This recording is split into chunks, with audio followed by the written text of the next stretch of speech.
मंजिल मिले या ना मिले, कि मंजिल मिले या ना मिले ये तो मुकद्दर की बात है, कि मंजिल मिले या ना मिले ये तो मुकद्दर की बात है, तुम मेहनत भी ना करो ये तो गलत बात है। तो आइए दोस्तों, आज शुरू करते हैं क्लास 8 का पार्ट 2 चैप्टर। इससे पहले के वीडियो में हम संख्याओं के खेल के सीरीज में संख्या क्या होता है, उससे पहले अंक क्या होता है, फिर संख्या और संख्या के प्रकार में हम प्राकृत संख्या, पूर्ण संख्या, पूर्णांक, सम, विषम और भाज्य और अभाज्य संख्या तक बता दिए थे। आज हम लोग समझेंगे कि परिमेय संख्या क्या होता है। तो दोस्तों, परिमेय संख्या को इंग्लिश में कहते हैं रेशनल नंबर। इंग्लिश आपको एक दो बार पढ़ना चाहिए, क्योंकि काफ़ी चीज़ जो है साइंस में या मैथ में इंग्लिश में ही देखने को मिलता है ना। तो आपको इंग्लिश से भागना नहीं है, बल्कि इंग्लिश को सीखना है। जैसे इसको स्पेल करिएगा RATIONAL, तो रेशनल नंबर है ना, NUMBER नंबर। तो ये हो जाएगा परिमेय संख्या, रेशनल नंबर। परिमेय संख्या क्या होता है दोस्तों? तो वह संख्या जिसे हम P/Q के रूप में, P/Q के रूप में लिख सके, यानी कि अंश अपॉन हर के रूप में हम जिसको हम लिख सकते हैं, अंश बट्टे हर के रूप में जिसको हम लिख सकते हैं, जिसको हम बट्टा में लिख सकते हैं, उसको हम कहते हैं परिमेय संख्या। बट ध्यान रखना है कि P&Q क्या होना चाहिए? पूर्णांक संख्या। और Q is not equal to 0। इसको क्या पढ़ेंगे? Q is not equal to 0। इसका क्या मतलब हुआ? तो Q जो होगा दोस्तों, वो 0 के बराबर नहीं होना चाहिए। तो उसको क्या कहेंगे? उसे कहेंगे हम लोग परिमेय संख्या। आया समझ में? आइए कुछ एग्जाम्पल से इसको क्लियर करते हैं। जैसे 0 परिमेय है। क्यों है? क्योंकि इसके बट्टा में कुछ ना है, तो बट्टा में 1 छुपा हुआ है। 0/1। तो देखिए, बट्टा के रूप में है तो इसको हम कहेंगे परिमेय संख्या है। 1 है तो इसके बट्टे में कुछ ना है, तो 1 छुपा हुआ, तो 1 परिमेय है। 2 के बट्टे में कुछ ना है, तो 1 है छुपा हुआ, परिमेय है। 3/4 बट्टा में देखिए है, परिमेय है। 6/5 ये परिमेय है। इसके अलावा कुछ और एग्जाम्पल हम समझाते हैं। जैसे देखिए, -12 ये भी परिमेय है। इसके बट्टा में कुछ ना है, तो 1 छिपा हुआ, परिमेय है। फिर देखिए 4 का वर्गमूल, 4 का वर्गमूल होगा 2 × 2 4 होता है, तो 4 का वर्गमूल 2 निकलेगा। ठीक है, 4 का वर्गमूल कितना निकलेगा? 2। और 2 के बट्टे में कुछ ना है, तो 1 परिमेय है। √4 परिमेय है। रूट कैसे निकालते हैं आपको आगे पढ़ाएंगे, इसके बारे में भी। तो परिमेय आप समझ गए। एक एग्जाम्पल लेते हैं। जैसे देखिए 1/0, क्या ये परिमेय है? आप कमेंट करके बताइए कि 1/0 क्या ये परिमेय है? बताइए सब, जल्दी जल्दी कमेंट कीजिए कि 1/0। हमने पूछा कि 1/0 क्या परिमेय संख्या है? कमेंट करके जल्दी बताइए। अब देखिए, हमने कहा Q is not equal to 0 होना चाहिए, तब ये परिमेय होगा। और हमको P/Q के रूप में रहना चाहिए। तो देखो, ये तो P/Q के रूप में है, ये P/Q यानी P/Q के रूप में है, लेकिन Q के जगह पर Q 0 के बराबर है, तो कहेंगे ये परिमेय संख्या नहीं होगा। ये परिमेय संख्या दोस्तों बिल्कुल नहीं होगा। उम्मीद करते हैं आपको परिमेय संख्या समझ में आ गया होगा। आइए समझते हैं नंबर अपरिमेय संख्या। अपरिमेय संख्या को इंग्लिश में कहेंगे IRRATIONAL, इरेशनल नंबर। अपरिमेय संख्या को दोस्तों इंग्लिश में कहेंगे इरेशनल नंबर। क्या होता है? तो हम कहेंगे कि वह संख्या जो परिमेय न हो, जो परिमेय न हो उसे हम लोग कहते हैं दोस्तों अपरिमेय संख्या। जो परिमेय न हो उसको क्या कहेंगे? अपरिमेय कहेंगे। सिंपल सी बात है। अब जैसे √3 देखिए, इसका वर्गमूल निकालेंगे तो वर्गमूल नहीं निकलेगा, वर्गमूल निकालेंगे तो वर्गमूल नहीं निकलेगा। तो √3 क्या हो गया? अपरिमेय संख्या। √5 वर्गमूल निकालेंगे नहीं निकलेगा, तो 5 क्या होगा अपरिमेय, 7 क्या होगा अपरिमेय। ये पाई है, ये पाई है। पाई के बारे में अगला वीडियो में हम समझाएंगे पाई क्या होता है।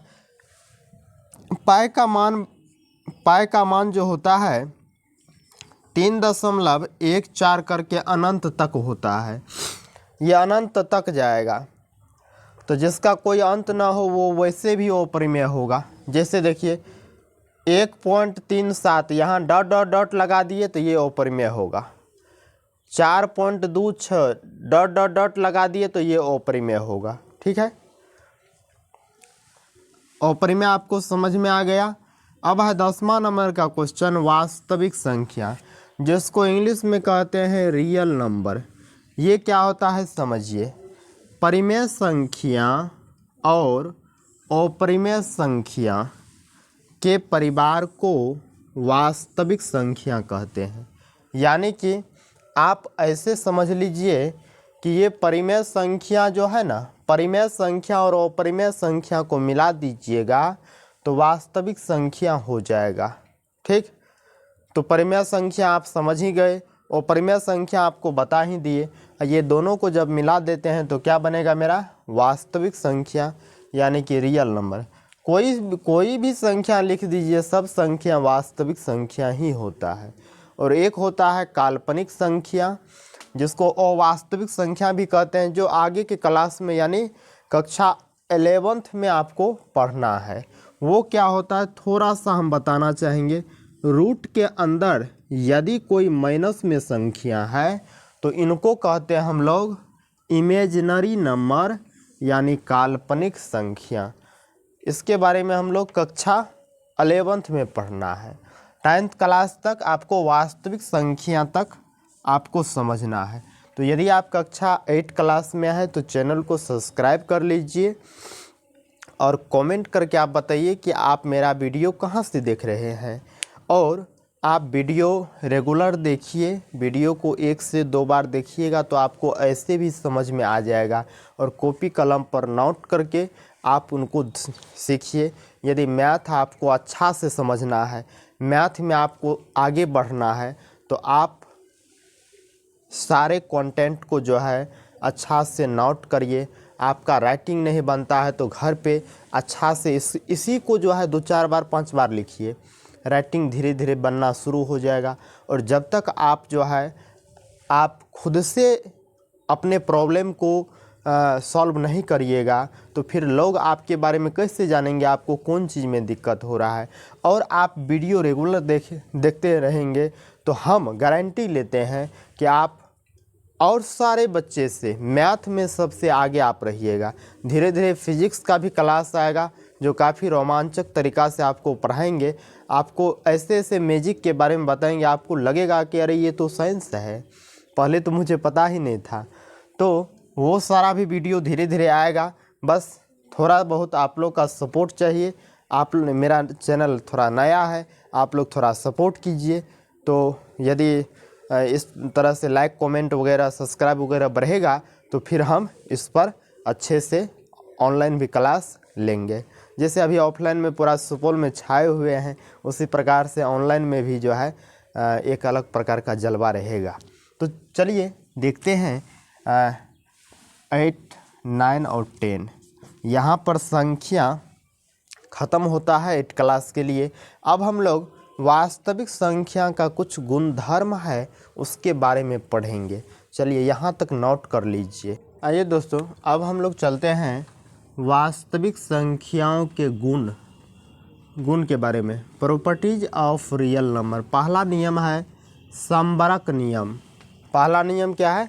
समवर्क नियम। इसमें क्या होता है, 2 वास्तविक संख्या का योगफल यानी 2 वास्तविक संख्याओं का जोड़ और गुणनफल यानी कि गुना, वो दोनों 2 वास्तविक संख्याओं को जोड़िएगा तो पर भी वास्तविक संख्या प्राप्त होगा, और 2 वास्तविक संख्या का गुना करिएगा तो पर भी कोई वास्तविक संख्या ही आपको प्राप्त होगा। एग्जाम्पल के थ्रू हम लोग समझते हैं। ये नियम लिखा हुआ है कि ए प्लस बी को जोड़ेंगे तो सी प्राप्त होगा, और डी और ई को जोड़े डी गुना ई करेंगे तो एफ प्राप्त होगा। जहाँ पर A B C D E और एफ वास्तविक संख्या हैं। जैसे देखिए, आपको 1 नंबर में क्वेश्चन हम पूछते हैं कि 4 + 3 = 7 लिखा हुआ है ना, कहेंगे बताइए ये कौन सा गुणधर्म है। यदि आपसे पूछ दे कि ये कौन सा नियम है, तो आपको बताना है कि सर 4 और 3 को जोड़े हैं, यानी 2 गो वास्तविक संख्या को जोड़े हैं तो वास्तविक संख्या ही आपको प्राप्त हुआ। तो कहिएगा सर ये समवर्क नियम है। कौन नियम है? समवर्क नियम है। या फिर 2 वास्तविक संख्या को आप गुना करिए, जैसे 4 × 2 करिए तो 4 दूनी 8 प्राप्त होगा। ये कौन सा नियम है? तो ये भी आपका समवर्क नियम है। समझ में आपको आया? 2 वास्तविक संख्या का योगफल एवं गुणनफल हमेशा क्या होगा? एक वास्तविक संख्या ही होगा। तो चलिए 1 नंबर का आप लोग को समझ में आ गया होगा, वास्तविक संख्याओं के गुण। अब हम लोग 2 नंबर को समझते हैं। आप इस परिभाषा को और ये सूत्र है, ये सूत्र को नोट कर लीजिए एग्जाम्पल सहित। रूल नंबर 2 को समझते हैं, क्रम विनिमय नियम, इंग्लिश में कहते हैं कॉमोकेटिव लॉ। कॉमोकेटिव लॉ ये क्या होता है दोस्तों? तो इसमें 2 प्रकार है। पहला है देखिए, a + b करेंगे और b + a करेंगे, यदि दोनों बराबर हो जाए तो उसको कहेंगे क्रम विनिमय नियम। लेकिन ये प्लस वाला है तो इसको कहेंगे जोड़ का क्रम विनिमय नियम। ये जोड़ का हो गया, योग का। जोड़ कहिए या योग कहिए बात बराबर है, जोड़ कहिए या योग कहिए एक ही बात है।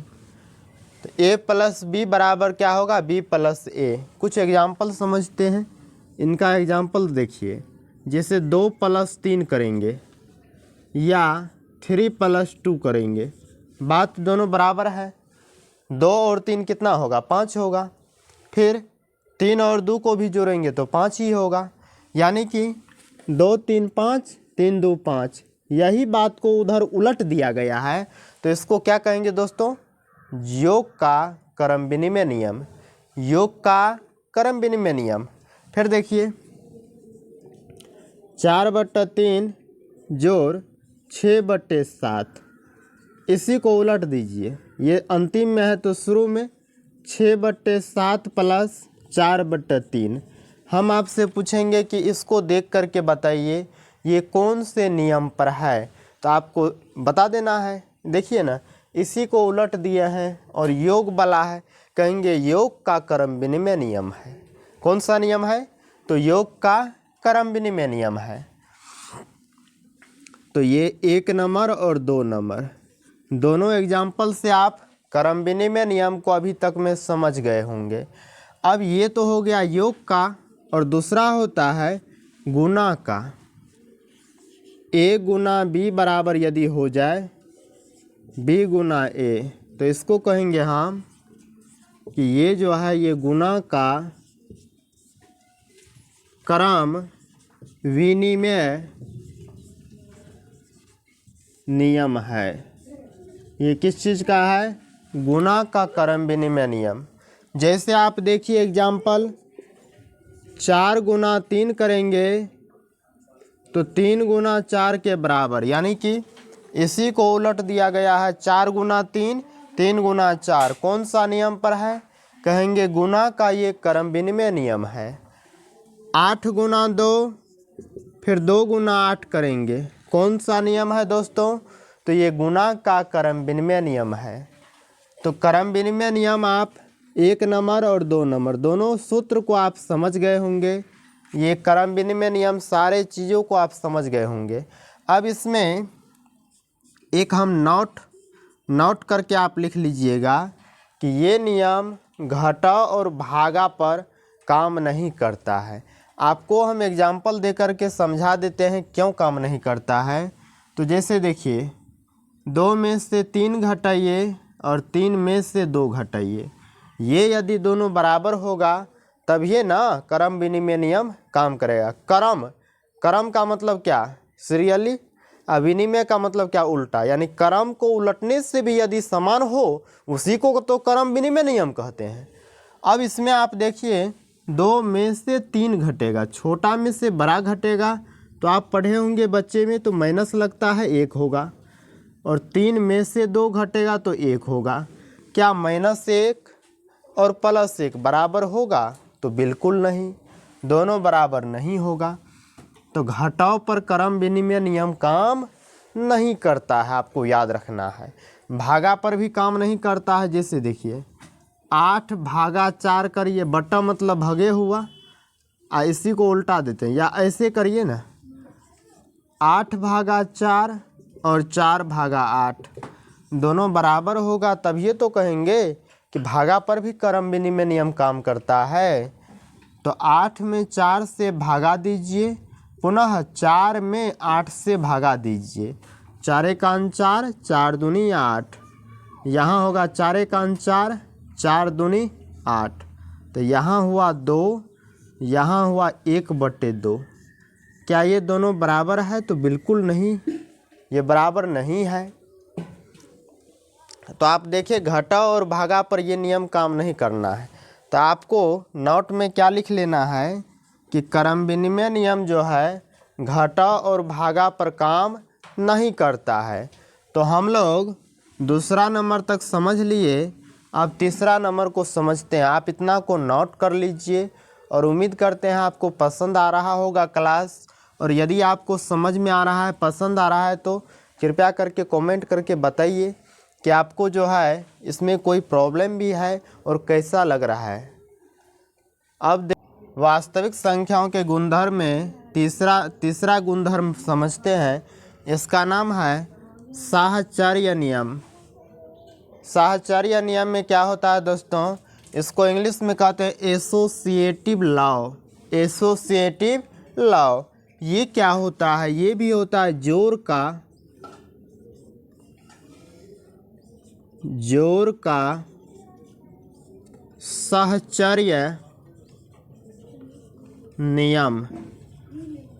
साहचर्य नियम को आप ऐसे याद रखिएगा कि ये नियम जो है ना, ये साथ देने वाला नियम है। साहचर्य से याद रखिएगा कि ये साथ देने वाला नियम है। इसमें देखिए कि a + b, तो a + b जो है, a + b का साथ दे रहा है कौन? c।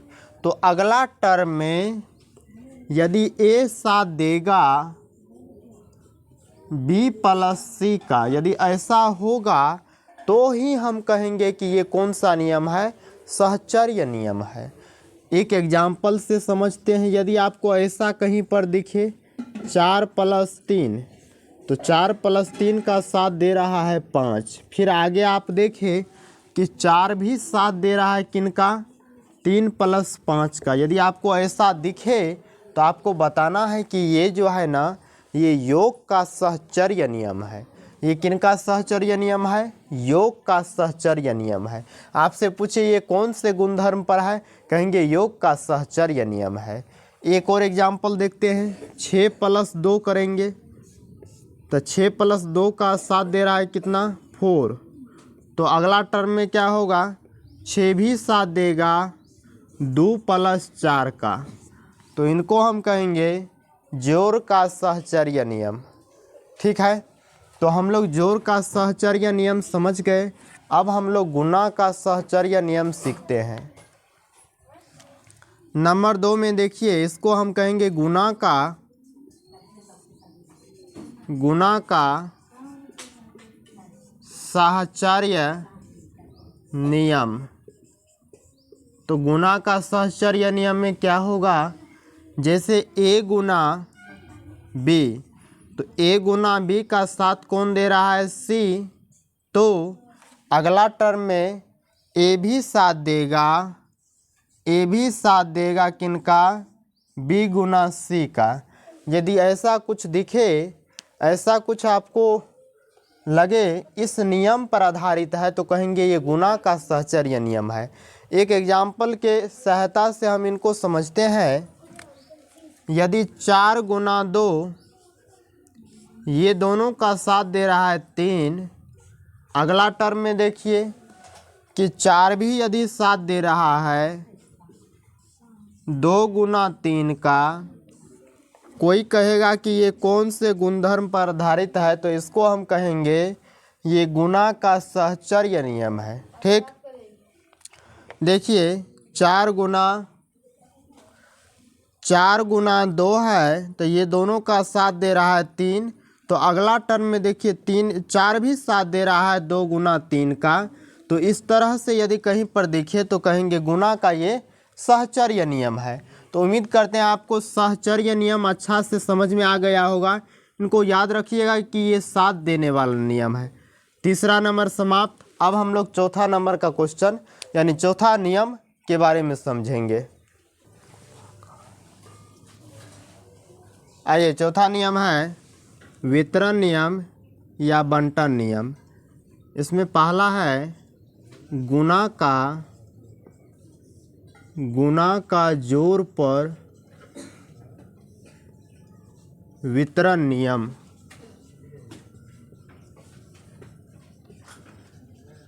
इसमें क्या है दोस्तों, जैसे देखिए a गुना b प्लस सी रहेगा, तो नाम है वितरण, तो ये क्या होगा, a जो है दोनों में बट जाएगा। नाम वितरण है तो बट जाएगा ना, तो इसको बांटेंगे तो a गुना b होगा, a गुना b, फिर बीच में प्लस है तो प्लस होगा, और ये a गुना c होगा, a गुना c।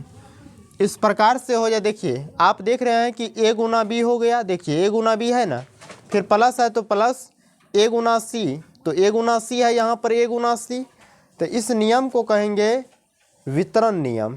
किसका, तो गुणा का जोड़ पर वितरण नियम। एग्जाम्पल समझते हैं, जैसे 4 गुना 2 प्लस 3, आपको कहेगा वितरण नियम की सहायता से हल करिए। तो आपको क्या करना है, 4 से दोनों में गुना कर देना है, 4 को दोनों में बांट देना है। तो 4 गुना 2 करेंगे, 4 गुना 2 प्लस 4 गुना 3 करेंगे, 4 गुना 3 क्या होगा, 4 दूनी 8 प्लस 4 तिया 12, तो 12 8 20, इसका आंसर हो जाएगा 20। तो इसको हम कहेंगे, इस नियम को कहेंगे गुणा का जोड़ पर वितरण नियम। आप देख पा रहे, यहाँ देखिए आप कि a जो है दोनों में बट गया है। इस प्रकार से यहाँ पर देखिए ना, कोई एक अंक दोनों में बट रहा है ना, तो इस नियम को कहेंगे वितरण नियम है ये। दूसरा है गुणा का घटाव पर वितरण नियम।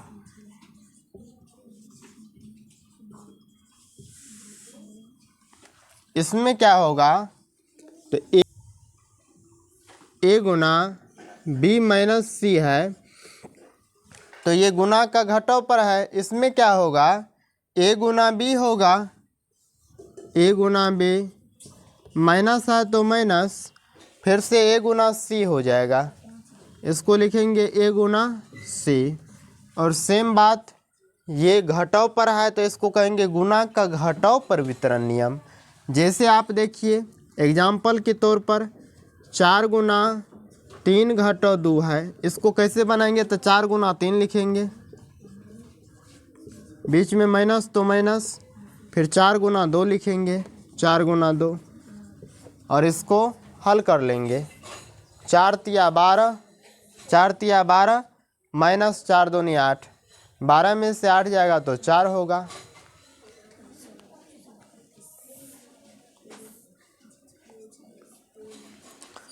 तो उम्मीद करते हैं आपको वितरण नियम जो है समझ में आ गया होगा, वितरण का दोनों प्रकार आपको समझ में आ गया होगा।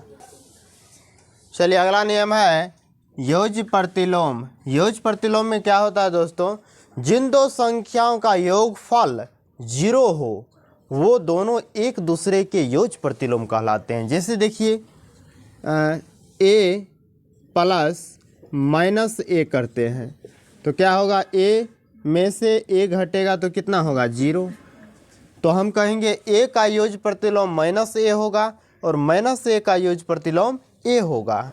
ठीक इसी प्रकार से देखिए -4 और +4 ये दोनों को यदि जोड़ेंगे तो 4 घटाओ 4 कितना होगा, 0। तो क्या कहिएगा आप कि 4 का योज्य प्रतिलोम -4 होगा और -4 का योज्य प्रतिलोम +4 होगा। तो कक्षा 8 का प्रश्नावली 1.1 का पहला क्वेश्चन यही है, योज्य प्रतिलोम ज्ञात करने के लिए।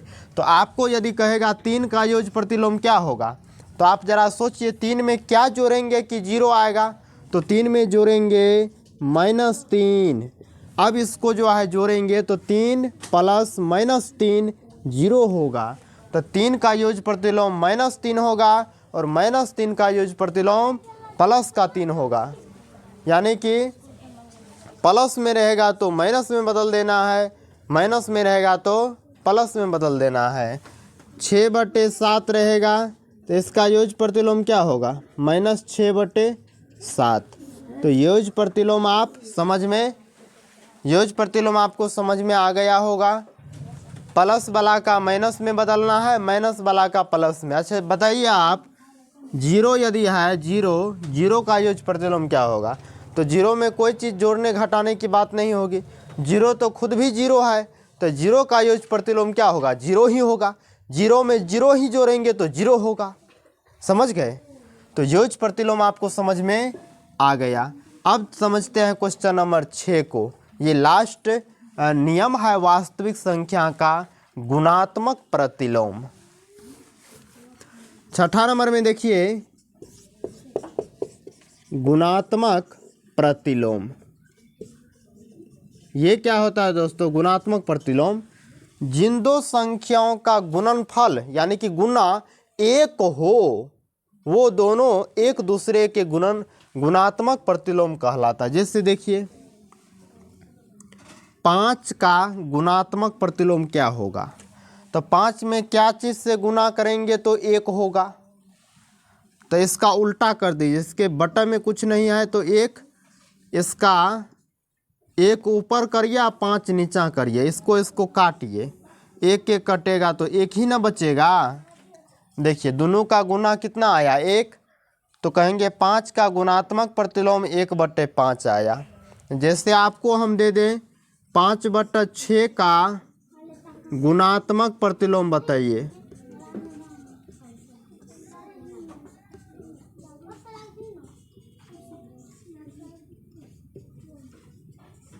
तो यदि हम आपको दें 5/6 का गुणात्मक प्रतिलोम क्या होगा, तो दोस्तों गुणात्मक प्रतिलोम में आपको करना क्या है, जैसे आप समझे कि योज्य प्रतिलोम में आपको क्या करना है, चिन्ह को बदल देना है। 4 का योज्य प्रतिलोम क्या होगा, तो -4 होगा। -12 का योज्य प्रतिलोम क्या होगा, तो +12 होगा। माइनस वाला का प्लस और प्लस वाला का माइनस। गुणात्मक प्रतिलोम में क्या करेंगे, उठा के पटक देंगे। क्या, उठा के पटक देंगे। तो 5/6 का गुणात्मक प्रतिलोम क्या होगा, उठा के पटक दीजिए, 6 ऊपर और 5 नीचा। समझ में आ गया होगा। जैसे -4/-3 है, इसका गुणात्मक प्रतिलोम बताइए, तो माइनस से माइनस कट गया और 4/3 है, इसका गुणात्मक प्रतिलोम क्या होगा दोस्तों, तो डायरेक्ट उठा के पटक दो, 3 जाएगा ऊपर और 4 आएगा नीचे। 3 ऊपर 4 नीचे। तो 4/3 का गुणात्मक प्रतिलोम 3/4। उम्मीद करते हैं आपको यहाँ तक समझ में आ गया होगा। अब अगला वीडियो में हम लोग एक्सरसाइज करेंगे 1.1 को, और आप ये वीडियो को जो है, ये वीडियो 2 पार्ट में बटा हुआ है। पहला चैप्टर का थ्योरी का यानी सूत्र वगैरह का। तो यदि आप पहला वीडियो नहीं देखे हैं तो पहले जाकर के पहला वीडियो देखिए, पार्ट 1 देखिए, जिसमें संख्याओं का खेल में हम अंक के बारे में, संख्या के बारे में बताए हैं। और ये दूसरा वाला में उससे आगे यानी कि वास्तविक संख्याओं के गुणधर्म पूरा बताए हैं। ये दोनों आप यदि अच्छा से सीख लिए, आपको 1.1 बहुत ही बेहतर तरीक़ा से समझ में आ जाएगा। तो हम अगले क्लास में 1.1 लेकर के आएंगे। वीडियो पसंद आया होगा तो चैनल को सब्सक्राइब कर दीजिएगा और बगल के बेल आइकन को भी प्रेस कर दीजिएगा और कमेंट करके बताइएगा कि आपको ये वीडियो कैसा लगा।